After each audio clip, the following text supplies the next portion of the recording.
Di video kali ini kita masuk di pembahasan dasar-dasar pemrograman tentang variabel array.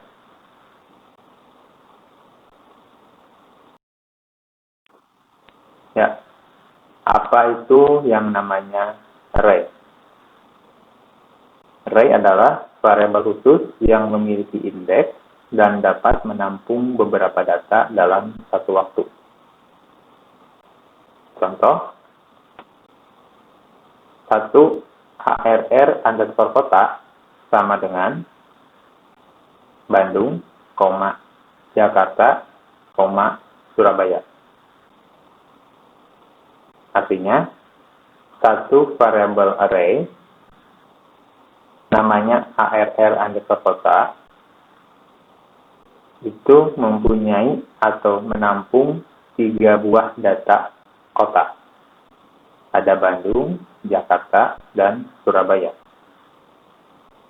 Di contoh kedua, HRR underscore warna. Ada merah, kuning, hijau, dan biru. Nah, bisa dilihat di contoh tersebut bahwa satu variabel array itu dapat menampung lebih dari satu data sekaligus. Nah, kita bandingkan dengan variabel single. Untuk menampung 3 kota, itu setidaknya kita memerlukan 3 buah variabel yang berbeda. Kota 1 sama dengan Bandung, kota 2 sama dengan Jakarta, kota 3 sama dengan Surabaya. Demikian juga dengan warna. Ada warna 1 sama dengan merah, warna 2 sama dengan kuning, warna 3 sama dengan hijau, dan warna 4 sama dengan biru. Nah, bisa kita bandingkan di situ kapan seharusnya kita menggunakan variabel array dan kapan kita cukup menggunakan variabel single. Ini lebih ke tujuan efektif dalam pemrograman. Oke, masuk di pembahasan berikutnya, yaitu fungsi pada array. Ada beberapa metode yang digunakan pada pengoperasian array. Yang pertama ada append, yaitu untuk menambahkan data ke dalam array di posisi akhir. Kemudian ada insert, itu untuk menambahkan atau menyisipkan data ke dalam array di posisi tertentu. Yang ketiga ada remove, yaitu untuk menghapus data dalam array berdasarkan nilai array. Keempat, pop, itu untuk menghapus data dalam array berdasarkan posisi atau indeks array. Selanjutnya ada count, itu untuk menghitung banyaknya data dalam array berdasarkan nilai tertentu. Kemudian ada index, itu untuk mengetahui posisi indeks berdasarkan nilai tertentu. Reverse, itu untuk membalikan urutan dalam array. Selanjutnya ada fungsi atau metode sort, itu untuk mengurutkan data dalam array.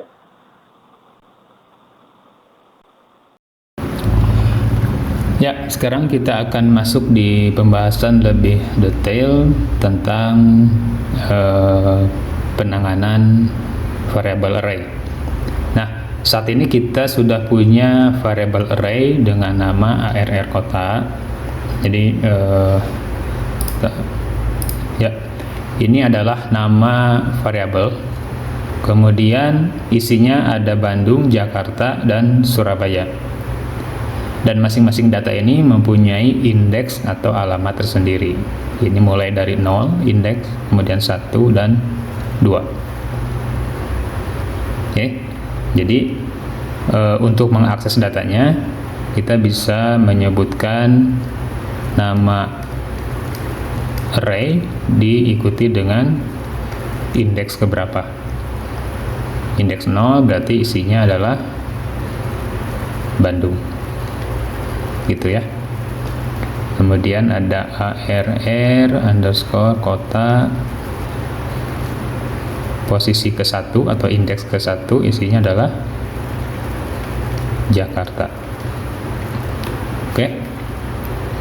Nah, metode apa yang bisa digunakan supaya kita bisa atau mau menginput data ke dalam array? Nah, metode yang bisa digunakan itu untuk prosedur atau untuk fungsi tambah ya. Tambah data itu ada yang namanya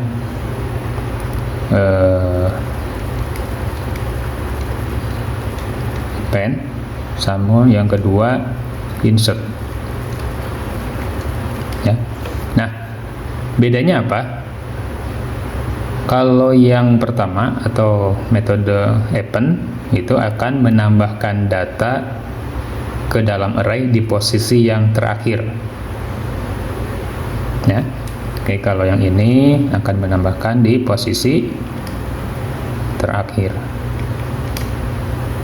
Dan insert itu akan menambahkan data atau menyisipkan data ya. Menyisipkan data di posisi tertentu. Oke. Nah, kita ambil contoh, misalkan kita mau menambahkan data kota yang lain ya. Nah, kita bisa gunakan yang pertama ARR kota titik append, masukkan kotanya apa, misalkan Bali ya. Jika ini dijalankan, maka kota Bali akan masuk di variable array di posisi terakhir. Jadi ini akan bertambah, ada Bali gitu ya, dengan indeks 3. Oke. Nah, sekarang kalau mau menginput data tapi posisinya di pertama misalkan gitu, kita bisa gunakan untuk contoh kedua ya, ARR kota insert, tentukan di posisi ke berapa, misalkan 0, kita mau di posisi pertama, koma Aceh. Oke. Nah, jika ini dijalankan, maka ya akan masuk data Aceh di posisi pertama dengan indeks 0, kemudian ini jadi 1, ini jadi 2, dan seterusnya, ini 3 dan 4. Ini indeks ini otomatis akan berubah sesuai dengan datanya. Oke. Nah, yang perlu diketahui, yang perlu diperhatikan bahwa ketika kita menyebutkan indeks atau posisi itu jangan sampai salah. Artinya gini, kita beranggapan kita sudah punya nih data 5 kota dalam satu array, ada Aceh, Bandung, Jakarta, Surabaya, dan Bali. Terus kita mengakses dengan menuliskan seperti ini, contoh ARR kota 5 kotak kelima dengan maksud balik. Tapi karena indeks 5 ini tidak ada, maka ini akan menghasilkan error. Oke. Jadi ingat, indeks dalam array itu dimulai dari 0. Oke. Bisa dipahami ya untuk penambahan data. Baik, kita lanjut ke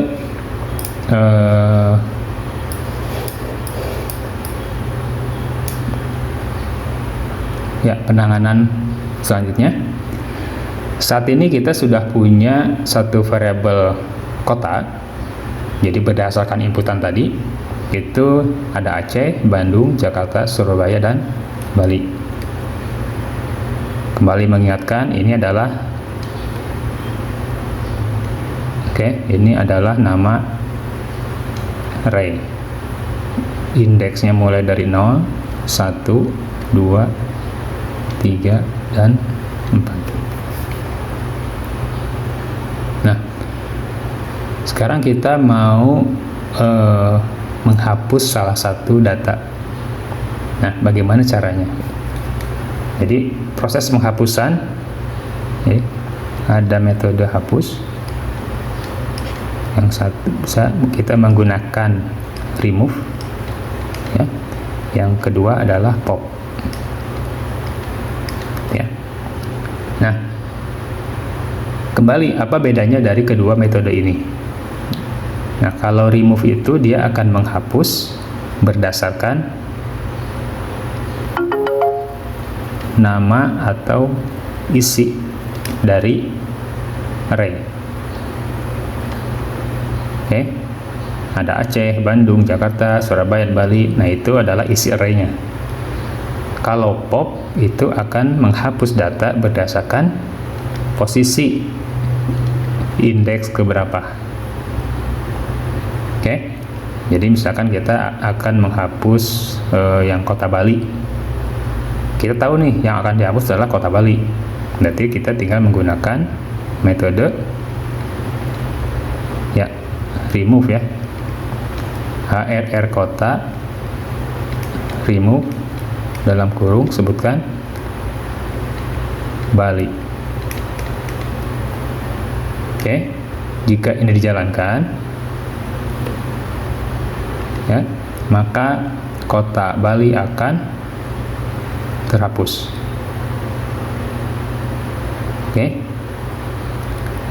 Nah, selanjutnya adalah penggunaan pop seperti apa? Nah, kita mau menghapus data yang posisi indeksnya 0 atau data pertama. Kita tidak tahu nih yang pertama itu apa, tapi pokoknya kita menghapus posisi yang pertama. Nah, kita bisa gunakan ARR kota pop dalam kurung 0. Ya, bisa dipahami? Kalau itu dijalankan, maka kota Aceh akan terhapus. Nah, dengan terhapusnya kota tersebut, maka ada perubahan indeks. Jadi, yang ini jadi 0, ini 1, dan ini 2. Indeksnya sudah berubah.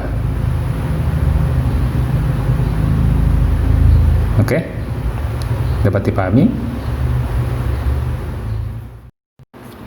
Ya, sekarang kita masuk di pembahasan selanjutnya. Ada beberapa metode yang bisa kita gunakan dalam hal penanganan variabel array. Metode tersebut yaitu misalkan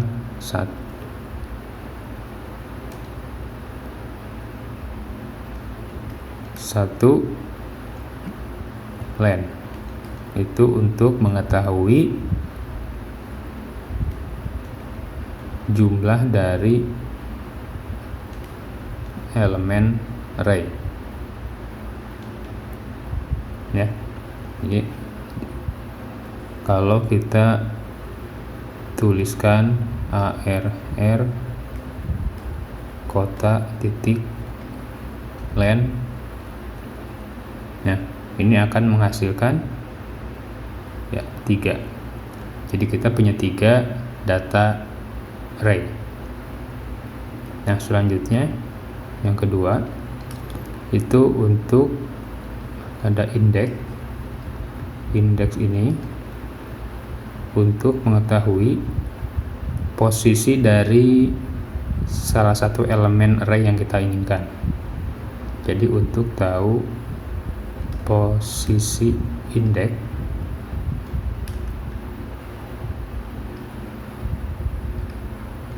elemen array ya, ini kan tadi kalau indeks itu kita tahu bahwa ini 0, ini 1, ini 2.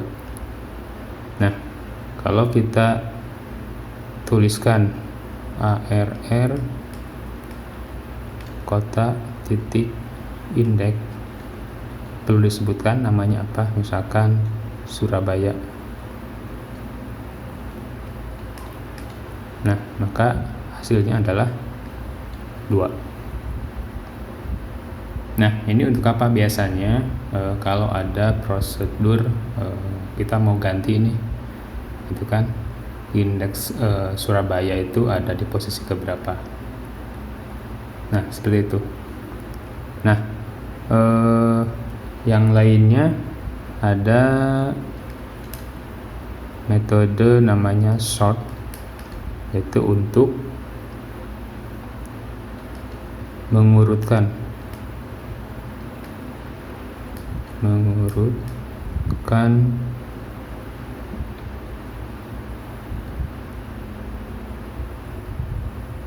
data array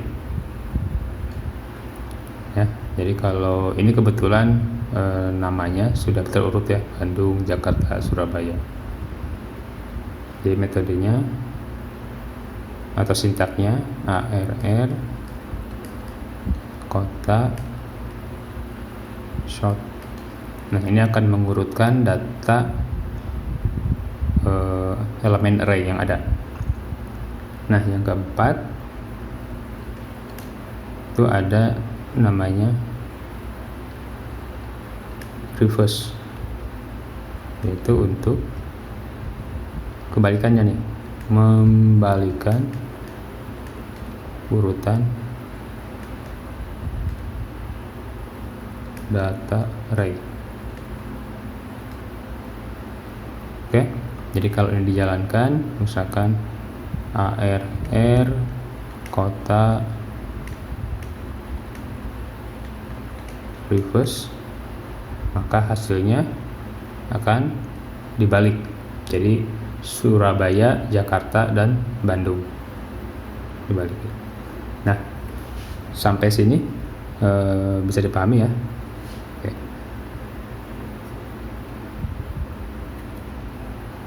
Ya, baiklah, kita masuk di salah satu studi kasus. Yang tadi kita sudah bahas beberapa metode yang bisa digunakan dalam penanganan variable array. Nah, sekarang kita coba buat program yang dapat menerima inputan data keluar masuk barang berupa nama barang dan kuantitinya berapa. Program dapat melakukan transaksi input penerimaan barang, kemudian output pengeluaran barang, dan print atau cetak ke layar. Yang ketiga, program juga dapat menampilkan posisi terakhir data barang tersebut, yaitu lewat fungsi print tersebut ya, print tadi. Nah, dari uraian program yang akan dibuat, kita perlu 2 buah variabel sebagai inisialisasi data. Variabel array untuk menampung data ya, untuk menampung data nama barang dan kuantiti. Kita akan tampung 2 data ini ke dalam 2 variabel array. Nah, untuk inisialisasi data Jadi kita buat inisialisasi, itu kita bisa gunakan nama sama dengan kurung kotak kosong, kemudian quantity sama gitu ya. Nah, berarti dengan begini kita sudah punya dua variable array kosong yang siap di input. Nah, kemudian kita lihat di yang nomor 2, program dapat melakukan transaksi input, output, dan print. Jadi kita butuh validasi di sini untuk proses input dan input ya. Kita harus cek apakah barang yang diinput itu barang baru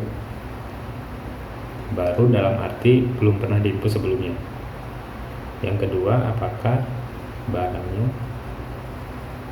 barang yang sudah ada ya, sudah ada. Nah, kenapa? Kalau barang baru berarti kita akan input nama dan kuantitinya sebagai elemen baru. Oke. Nah, kalau barang sudah ada, maka kita hanya akan mengupdate nilai kuantitinya saja. Oke. Nah, selanjutnya untuk proses yang output, kita juga perlu memvalidasi apakah barang yang akan dikeluarkan itu ada, ya. Karena kalau barangnya tidak ada atau belum pernah masuk, maka hanya akan dikeluarkan notifikasi bahwa barangnya kosong atau belum pernah masuk. Jika barang ada, maka nilai kuantitinya akan dikurangi ya. Nah, selanjutnya untuk prosedur print. Jadi untuk print ya, itu perlu dicek apakah array-nya itu ada datanya. Jadi apakah array-nya ada isinya, karena hanya data array yang ada isinya yang hanya bisa di print. Oke. Nah, ini untuk ngecek apakah ada isinya bisa gunakan, tadi sudah dibahas, fungsi dari len ya, dari array tersebut. Oke. Kurang lebih seperti ini untuk proses validasinya. Kita coba langsung lihat kita akan masuk ke program ini. Saya buat di versi 3,8 ya. Nah, seperti tadi dibahas bahwa kita butuh dua buah variabel array, ada nama, ada quantity. Oke, ini variabel kosong. Kemudian ini ada pengecekan selama transaksinya akan dilakukan, maka dia akan terus berjalan. Lalu ada proses input, jadi transaksi mau input, output, atau cetak ke layar. Nah, ini ada validasi kalau transaksinya input atau penerimaan barang, maka akan dicek apakah barangnya sebelumnya sudah pernah masuk atau belum. Jika belum ada, maka akan dijadikan elemen baru array ya, input data baru. Nah, tapi jika sudah ada, maka akan dihitung kuantitinya berapa, diakumulasi. Nah, begitu juga dengan output atau pengeluaran barang, akan ada validasi apakah barangnya sudah ada atau tidak ada. Jadi kalau barangnya tidak ada, maka akan keluar notifikasi barang tidak ada. Nah, tapi kalau barang sudah ada, maka kuantitinya akan dikurangi sebanyak dengan jumlah barang yang dikeluarkan. Oke, lanjut ke prosedur untuk input print, cetak ke layar. Jadi kalau cetak ke layar akan dicek apakah array-nya itu ada isinya dan fungsi len nama, ya akan dicek. Kalau ada isinya baru dilakukan cetak. Oke. Tapi kalau tidak ada, maka akan dikeluarkan notifikasi barang kosong atau tidak ada yang bisa dicetak. Oke. Nah, kalau program ini dijalankan,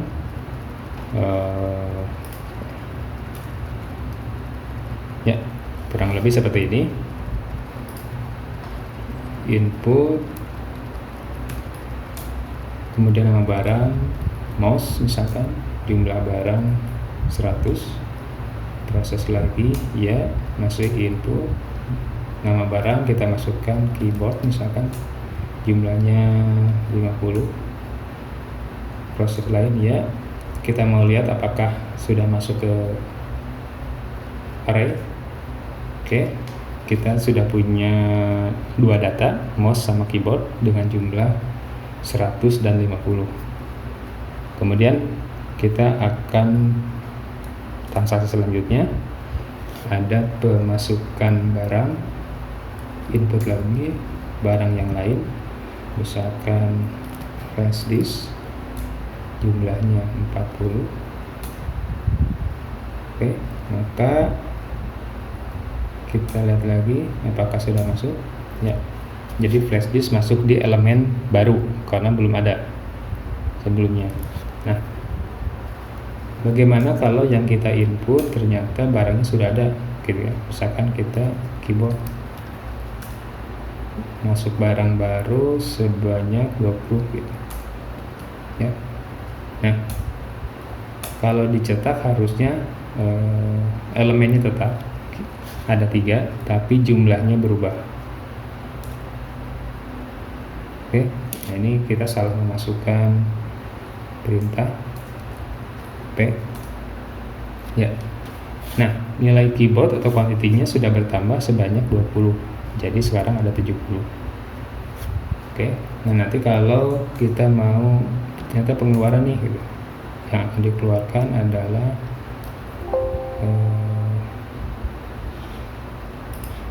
misalkan mouse jumlahnya 25,